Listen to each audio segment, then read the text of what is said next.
మీ అందరికీ తెలుసు director of insurances medical services డిపార్ట్మెంట్లో ఈఎస్ఐ సంబంధించి 2014 నుంచి 19 మధ్యకాలంలో గత ప్రభుత్వ అధికారులు ఉన్నప్పుడు మందుల కొనుగోలులో అలాగే surgical items lab equipment medical kits furniture biometric ఈ కొనుగోలు విషయంలో అవినీతి అక్రమాలు జరిగాయని చెప్పి ఏసీబీ 3 months బ్యాక్ ఒక 2 FIRs రిజిస్టర్ చేయడం జరిగింది. ఈ కేసు దర్యాప్తులో వచ్చిన ముఖ్య అంశాలను ఈరోజు మీడియా ద్వారా తెలియజేయాలని ఈరోజు ప్రెస్ మీట్ పెట్టడం జరిగింది. ఒకటి ఏంటంటే ఈ 5 సంవత్సరాలకి సుమారు 975 కోట్లు వీటికి బడ్జెట్ కేటాయించడం జరిగింది. ఇందులో అంటే దర్యాప్తులో వచ్చిన వెలుగులో వచ్చిన అంశాలు ఏంటంటే, ఒకటి ప్రభుత్వం తరపున ప్రభుత్వం సంబంధించి ఏమైనా పర్చేజ్ చేయాలంటే డెఫినెట్గా రేట్ కాంట్రాక్ట్స్ ద్వారా పర్చేజ్ చేయాల్సి ఉంటుంది. ఒక ఐటమ్ ఒక మెడిసిన్ 100 రూపీస్ అంటే గవర్నమెంట్ డిసైడ్ చేస్తుంది. చాలా కంపెనీలు ఫార్మ్స్ ఆ మందులు 100 రూపీస్కి ఇవ్వడానికి ముందుకు వస్తాయి. అలాంటి మెడిసిన్స్ 100 రూపీస్ మెడిసిన్ 150కి 200 రూపీస్కి కూడా కోట్ చేసి ఈ డైరెక్టర్స్ అండ్ స్టాఫ్ ఇదంతా కొల్లీడ్ అయ్యి ఈ మందులు కానీ ఫర్నిచర్ కానీ ఎక్విప్మెంట్ పర్చేజ్ చేయడం జరిగింది. సుమారు 106 కోట్లు విలువ చేసే మందులు నాన్ కాంట్రాక్ట్ రేట్ కాంట్రాక్ట్స్ ద్వారా పర్చేజ్ చేయడం జరిగింది. ఇదేంటంటే ఎగెనిస్ట్ గవర్నమెంట్ గైడ్లైన్స్ రూల్స్ ప్రకారం చేయడం జరిగింది. రెండోది ఏంటంటే 1 lakh అబోవ్ ఏదైనా గవర్నమెంట్ ఆర్టికల్స్ పర్చేజ్ చేయాల్సి వచ్చినప్పుడు డెఫినెట్గా వాళ్ళు ఈ ప్రొక్యూర్మెంట్ ద్వారా పర్చేజ్ చేయాలి. ఓపెన్ టెండర్స్కి వెళ్లకుండా డైరెక్టర్స్ వీళ్ళంతా లోపాకరంగా కొన్ని ఫర్మ్స్తో టైఅప్ అయ్యి ఈ లిమిటెడ్ టెండర్ సిస్టమ్ అనే ఒక కొత్త వరవడిని తీసుకొచ్చి దాని ద్వారా వాళ్ళకి ఈ అలాట్ చేసి ఈ పర్చేజ్ చేయడం జరిగింది. అందులో సుమారు 400 కోట్లు పెట్టి ఈ టెండర్స్ని ఇగ్నోర్ చేస్తూ ఈ ప్రొక్యూర్మెంట్ని ఇగ్నోర్ చేస్తూ పర్చేజ్ చేయడం వల్ల అందులో కూడా ప్రభుత్వానికి ఖజానాకి చాలా నష్టం జరిగింది. ఈ దర్యాప్తులో ఇంకో విషయం ఏంటంటే, ఈ ఈఎస్ఐ తాలూకా డైరెక్టర్స్ అపాయింట్ చేసిన ఈ ఎంప్లాయీస్ స్టాఫ్ ధనలక్ష్మి అనే వాళ్ళ అబ్బాయి ద్వారా అప్పటికప్పుడు కొన్ని ఈ కంపెనీలు కొత్తగా పుట్టుకొచ్చాయి. దాని ద్వారా వీళ్ళు అలాగే వేణుగోపాల్ అని మన అమరావతి మెడికల్స్లో టెక్నీషియన్, ఆయన కూడా ఒక పార్ట్నర్ కింద మెడికల్ షాప్ పార్ట్నర్ కింద కాంట్రాక్ట్ కుదుర్చుకొని ఎంఓయు కుదుర్చుకొని ఈ ఈఎస్ఐ మందులకి వాటికి సప్లై చేయడం జరిగింది. అలాగే ఇప్పుడు మీ దర్యాప్తులో ఇంకో విషయం ఏంటంటే, అసలు ఏవైనా మందులు కొనాలంటే కింద హాస్పిటల్స్ నుంచి డిస్పెన్సరీస్ నుంచి కూడా వాళ్ళకి ఇండెంట్స్ వస్తాయి. మాకు ఈ మందులు అవసరం ఉంది మాకు అని చెప్పి వాళ్ళు ఇండెంట్స్ పెడతారు. ఆ ఇండెంట్స్ని బేస్ చేసుకొని వీళ్ళు పర్చేజ్ చేయాలి. అది కూడా కొంచెం పక్కకు నెట్టేసి ఇప్పుడు జాయింట్ డైరెక్టర్ జనార్దన్ అని కడపలో ఉన్నారని డాక్టర్ అసిస్టెంట్ సివిల్ సర్జన్, ఆయన 24 ఇండెంట్స్ మన పర్చేజ్ ఆర్డర్స్ ప్లేస్ చేశారు. 4 కోట్లు సుమారు 4 కోట్లు విలువైన మందులు అవసరం లేకపోయినా, ఆ మందులు రిక్వైర్మెంట్ లేకపోయినా అలాంటి మందులు పర్చేజ్ చేసిన మందులు కూడా డిస్పెన్సరీస్ కానీ హాస్పిటల్స్ కానీ ప్రాపర్గా డిస్ట్రిబ్యూట్ అయ్యాయని చెప్పిన కూడా ఎక్కడ డాక్యుమెంట్స్ లేవు. అది కూడా దర్యాప్తులోని స్టాక్ రిజిస్టర్లో వెరిఫై చేస్తే ఎక్కడ కూడా టాలీ అవ్వలేదు. ఇవన్నీ కూడా అలాగే కొన్ని కంపెనీలు ఈ మధ్యకాలంలో ఏర్పడిన అమరావతి మెడికల్స్ కానీ తిరుమల మెడికల్స్ కానీ ఈ 2019 తర్వాత అన్నీ క్లోజ్ చేశారు. అంటే ఆ పర్టికులర్ పీరియడ్లో అవి సడన్గా ఏర్పడ్డాయి. ఎప్పుడైతే ఈ సప్లై చేయడం జరిగిందో ఈ 2019 అయిన తర్వాత ఈ షాప్స్ కూడా ఇప్పుడు ఇన్వెస్టిగేషన్లో దర్యాప్తులో వెరిఫై చేస్తే ఆ షాప్స్ ఇప్పుడు క్లోజ్ చేయబడి ఉన్నాయి. వీళ్ళందరూ కూడా లోపాకారంగా చేయడం వల్ల, అలాగే ఇంకొకటి ఏంటంటే హెల్త్ టెలి సర్వీస్ కూడా అది కూడా ఉంది, రెండో కేసు.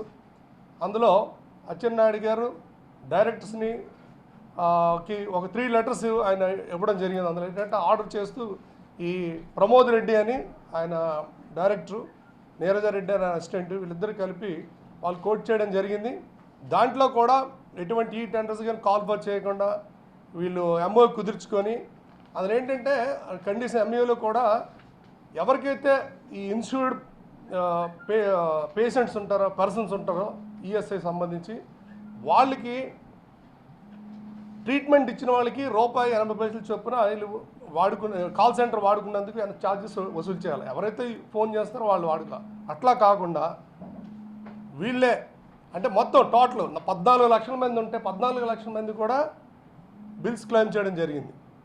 అది ఎగెనిస్ట్ ప్రొసీజర్ అన్నమాట. ఎవరైతే సర్వీస్ వాడుకుంటారో వాళ్ళకి క్లెయిమ్ చేయాలి, అట్లా చేయలేదు. అది కూడా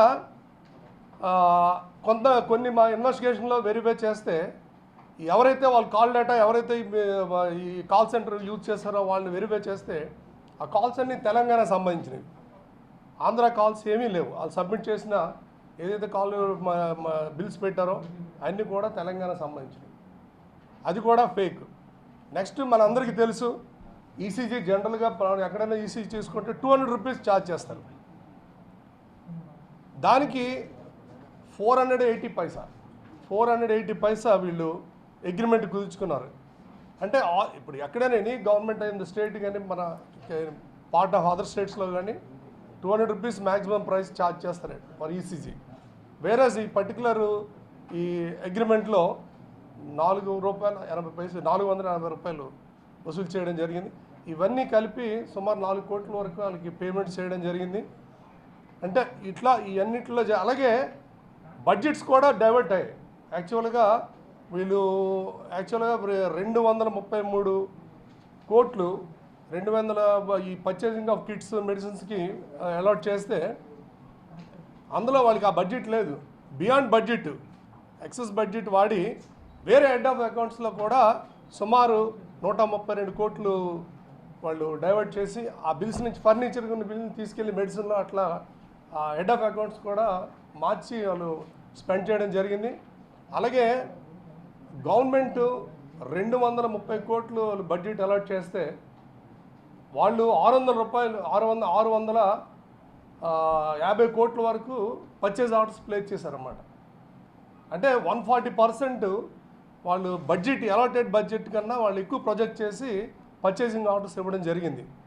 ఇవన్నీ కూడా ఈ టెండర్స్ని ఇగ్నోర్ చేయడం, సొంత వాళ్ళ తాలూకా లోపగారు వాళ్ళతోనే మందుల షాపులు పెట్టించి వాళ్ళ ద్వారా, అంటే కొన్ని ఆథరైజ్డ్, ఇప్పుడు లెజెండ్ ఎంటర్ప్రైజెస్ అని ఉంది, ఓమ్ని అని ఉంది, నెక్స్ట్ వీళ్ళందరూ కొన్ని కంపెనీలు ఉన్నాయి. They are not authorised from the proprietors. ఎవరైతే ఓనర్స్ ఉన్నారో కంపెనీ ఫర్మ్ ఓనర్స్, వాళ్ళకి కన్సెంట్ లేకుండా వీళ్ళే ఆథరైజేషన్ లేకుండా వీళ్ళే కొటేషన్స్ చేశారు.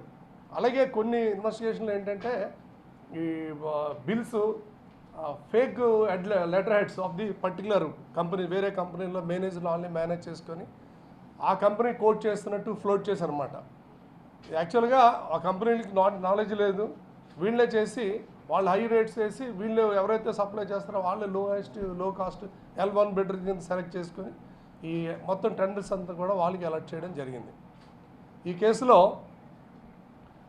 ఇప్పటి వరకు 12 మంది ముద్దాయిల్ని అరెస్ట్ చేయడం జరిగింది. సుమారు వీళ్ళన్నీ కూడా కోర్టులో ప్రొడ్యూస్ చేయడం జరిగింది. 18 సార్లు వీళ్ళు స్పెషల్ ఏసీబీ కోర్టులో, అలాగే హైకోర్ట్స్లో, ఆనరబుల్ హైకోర్ట్స్లో కూడా వీళ్ళు బెయిల్ పిటిషన్ మూవ్ చేయడం జరిగింది. అలాగే యాంటిసిపేటరీ బెయిల్ కూడా ఎవరైతే కొంతమంది అబ్స్టాండింగ్ ముద్దాయిలు ఉన్నారో వాళ్ళ యాంటిసిపేటరీ బెయిల్ కూడా హైకోర్టులో మూవ్ చేశారు. ఏజీ గారు వాళ్ళ టీం, వాళ్ళ లీగల్ మ్యాటర్స్లో అందరూ మాకు కూడా చక్కని టీం వర్క్తో సపోర్ట్ చేసి మాకు అసిస్ట్ చేయడం జరిగింది. ఆల్ బెయిల్ పిటిషన్స్ కూడా honourable special ACB court and high court bail petitions కూడా డిస్మిస్ చేయడం జరిగింది. ఈ కేసులని దర్యాప్తు కూడా వేగవంతం చేయడానికి సపరేట్ బృందాలు కూడా దీన్ని తిరుగుతున్నాయి. అయితే ఇందులో చాలామంది విట్నెస్లు ఎవరైతే కొంతమంది ఈఎస్ఐ ఎంప్లాయీస్ ఉన్నారో ఇన్స్టిట్యూట్ పర్సన్స్ వాళ్ళని ఎగ్జామిన్ చేయవలసి ఉంది. 2014-16 మధ్యలో ఈ హైదరాబాద్లో ఉంది, అప్పటికి ఇంకా విజయవాడ షిఫ్ట్ అవ్వలేదు, director of insurance medical service office.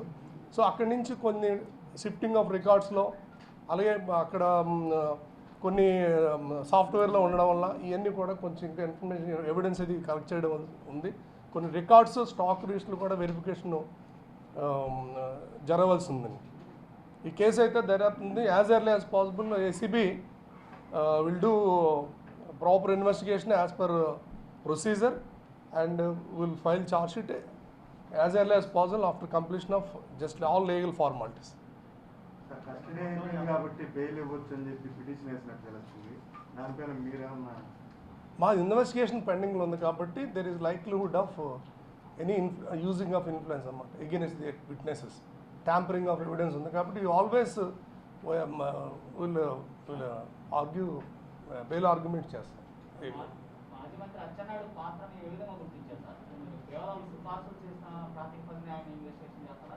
Yes, అదే లెటర్స్ అంటే మరి అలాంటి అంటే ఆర్డర్స్ అలా ఇవ్వకూడదు. అది ఎగెన్స్ట్ దట్ బికాజ్ ఆఫ్ అంటే అది ఇవ్వడం వల్ల వీళ్ళు ఏదైతే కంపెనీలు ఉన్నారో వీళ్ళందరూ కూడా intelligent in malpractice, financial loss to the government.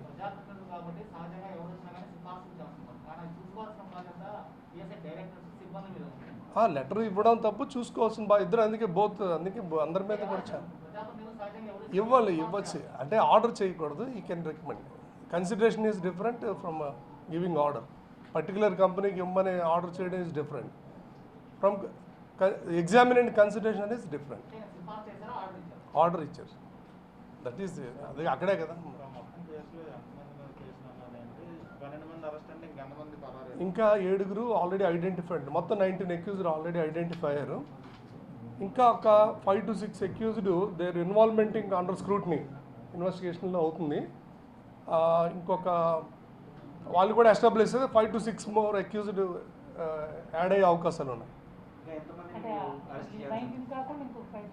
Yes yes likely, అంటే their involvement is under scrutiny, verification అవుతుంది. ఎవరండి?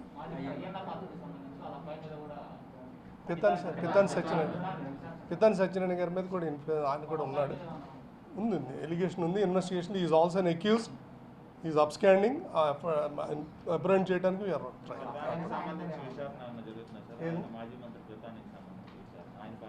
ఆయన ఇప్పుడు వరకు ఏం రాదు. అబ్బాయిది ఏదో ఉంది, అది ఆల్రెడీ ఇన్వెస్టిగేషన్లో ఎస్టాబ్లిష్ అయింది.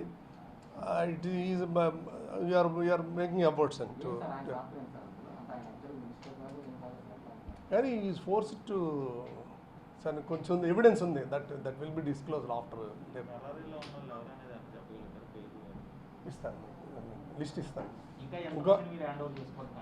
ఇప్పుడు యాజ్ పర్ ఇంకొక 7 ఆల్రెడీ 12 మంది చేసాం. ఇంకొక 7 ఐడెంటిఫైడ్ అక్యూజ్ని అప్రెంట్ చేయాలి. ప్రమోద్ రెడ్డి, నీరజ్ రెడ్డి, వెంకట్, ఇంకా విజయవాడలో నుంచి ఉన్నారు. ఇంకొక private pass already Murali Mohan PNR చేశారు. ఇంకా ఇట్స్ అండర్ స్క్రూటినీ. అది దట్స్ వాట్ రిమైనింగ్ అక్యూజ్లో ఇంకా government officers or private persons include అయ్యే అవకాశం ఉంది. 5 to 6 ఇట్స్ అండర్ ఇన్వెస్టిగేషన్.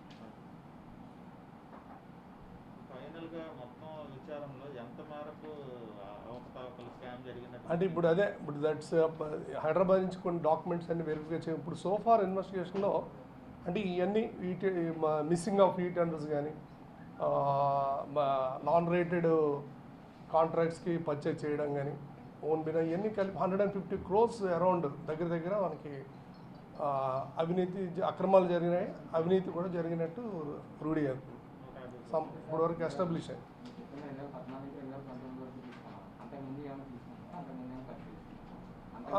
మనకి దిస్ ఈజ్ అంటే ఈ పర్టికులర్ పీరియడ్లో జరిగిందని చెప్పే దాని మీద vigilance enforcement earlier they conducted enquiry. After అనేది సబ్మిట్ చేశారు government intern again because corruption activity ఉంది కాబట్టి the refer to ACB also made regular enquiry చేసింది. ఎస్టాబ్లిష్ ఉంది, ఎవిడెన్స్ ఉంది, కొంత డాక్యుమెంట్స్ ఉన్నాయి, ఎగెనిస్ట్ రూల్స్ అని చెప్పి చట్టం వ్యతిరేకం కాబట్టి దీని మీద అప్పుడు గవర్నమెంట్ రిపోర్ట్ సబ్మిట్ చేసిన తర్వాత దాన్ని విల్ రిజిస్టర్. ఇప్పుడే మొత్తం ఈ 975 కోట్లు యాక్చువల్గా 5 years బడ్జెట్ అలాట్మెంట్లో 5 years 150 crores వరకు ఈ పర్చేసింగ్స్ అన్నీ కూడా ఈవెన్ బయోమెట్రిక్స్ కూడా గవర్నమెంట్ ఫిక్స్డ్ రేట్ 10,000. వాళ్ళు ఇప్పుడు వెరిఫై చేస్తారు రికార్డ్స్లో 50 to 60,000 పెట్టి ఈచ్ బయోమెట్రిక్ కొన్నారు. ఎంప్లాయీస్ అంటే ఆల్ డిస్పెన్సరీకి ఈఎస్ఐ హాస్పిటల్లో ఎంప్లాయీస్ తాలూకు అటెండెన్స్ మెయింటైన్ చేయడానికి each biometric around 100 biometrics purchase చేశారు. They are all costing about 50 to 60,000 each biometric.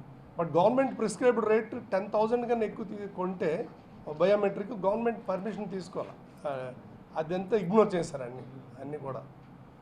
దర్యాప్తులు ఈ అంశాలన్నీ బయటకు వచ్చాయి.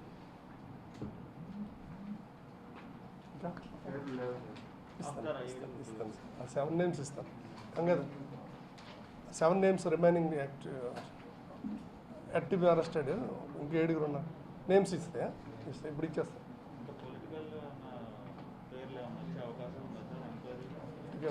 ఇప్పుడు వరకే కదా, అంతే. ఇంకా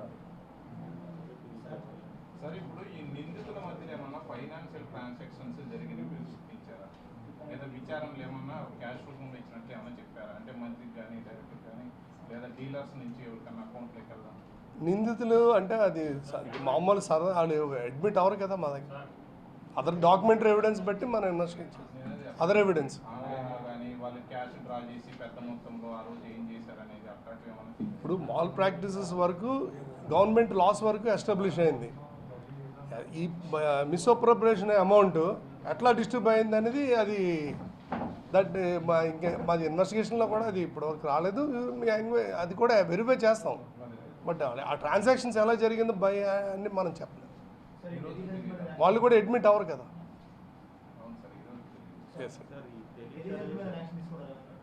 టెలిహెల్త్ ఆల్రెడీ 2 FIRsలో ఒక FIR దాని మీద ఎక్స్క్లూజివ్ అది. Yes Pramod Reddy yes FIR ఉంది. ట్రెజరీ ఆఫీసరు సబ్బినేని నాగమల్లేశ్వరాన్ని నేను అరెస్ట్ చేశారు, కోర్టులో ప్రొడ్యూస్ చేశారు. ఏంటంటే ఈ పెన్షనర్స్ ఎవరైతే డ్రా చేస్తారో పెన్షన్స్ని అది గవర్నమెంట్ అకౌంట్లో క్రెడిట్ చేయకుండా వీళ్ళ అకౌంట్లో బ్యాంక్స్ నుంచి మరి రిటర్న్ అయిపోయిన అమౌంట్ని రికవరీ అమౌంట్ని వీళ్ళు ఈ ట్రెజరీ అకౌంట్లో పే చేసుకొని ఆన్ రికార్డ్ కాకుండా అంటే సర్ప్రైజ్ చెక్లో ఇది మాకు వచ్చిన సమాచారం మీద additional SP and team conduct చేశారు 3/7 అందులో 29 లక్షల వరకు అమౌంట్స్ని ఎప్పటికప్పుడు వీళ్ళు అంటే అన్అకౌంట్ ఫర్గా డ్రా చేసుకుంటూ వీళ్ళు పర్సనల్ యూసేజ్కి వాడుకున్నారు. 29 lakhs అంత రికార్డ్ ప్రకారం అంతా కూడా వచ్చింది. సబ్ ట్రెజరీ ఆఫీసర్ని నిన్న అరెస్ట్ చేసి కోర్టులో మన స్పెషల్ ACB కోర్టు మీద జడ్జి గారు ప్రొడ్యూస్ చేయడం జరిగింది. రిమాండ్ ఇచ్చాను, 15 days రిమాండ్ ఇచ్చాను. ఇంకో 1 more ఎక్కువ ఉన్నారు. ఇంకా ఇన్వెస్టిగేషన్ ప్రోగ్రెస్. ఇంకా ఫర్దర్ ఇన్వాల్వ్మెంట్ కనెక్టెడ్ ఎవరు ఉందో లయబిలిటీ ఉంది, అది ఇన్వెస్టిగేషన్ అవుతుంది. అది 2016 నుంచి ఇది రికవర్డ్ అమౌంట్ పెన్షన్ అంటే చనిపోతారు కదా పెన్షనరు ఆఫ్టర్ డెత్ వాళ్ళకి పెన్షన్ డ్రా అయిపోద్ది 2-3 అలా వెళ్ళిపోద్ది 6 months డెత్ ఇంటిమేషన్ వెళ్ళిన వరకు ఇది డిలే అవుతుంది. డెత్ ఇంటిమేషన్ వెళ్ళిన వరకు ట్రెజరీకి రాదు ఇంటిమేషను. వాళ్ళు పెన్షన్ డ్రా చేసి కన్సర్న్ బ్యాంక్స్లో డిపాజిట్ అయిపోతుంది. వీళ్ళు ఒకసారి డెత్ కన్ఫర్మ్ అయిన తర్వాత వీళ్ళు ఏం చేస్తారంటే బ్యాంక్కి మళ్ళీ రికవరీ పెడతారు.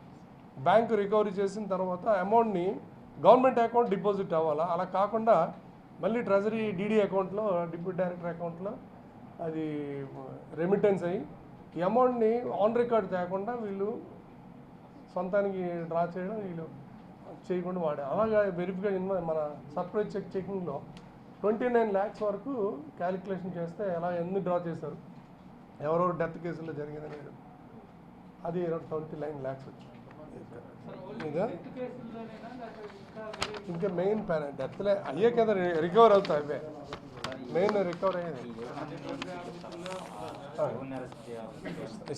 ఇచ్చేస్తాను. ఎస్ ఛాన్స్ సార్ లేదు.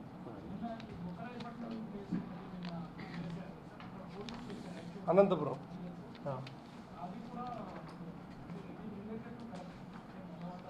ట్రెజరీది సమ్ అరౌండ్ 15 kilos అని అది కూడా నేను న్యూస్లోనే చూశాను. అది అనంతపురం అది లోకల్ పోలీస్ ఏది నిధి ఉంది ఆ నిధులు తర్వాత డ్రైవరు ఎస్ సార్ అది అనంతపురం మరి అది అంటే ఫ్యాక్ట్స్ తెలియదు మనం అన్నీ చెప్పలేండి అది some without okay thank you.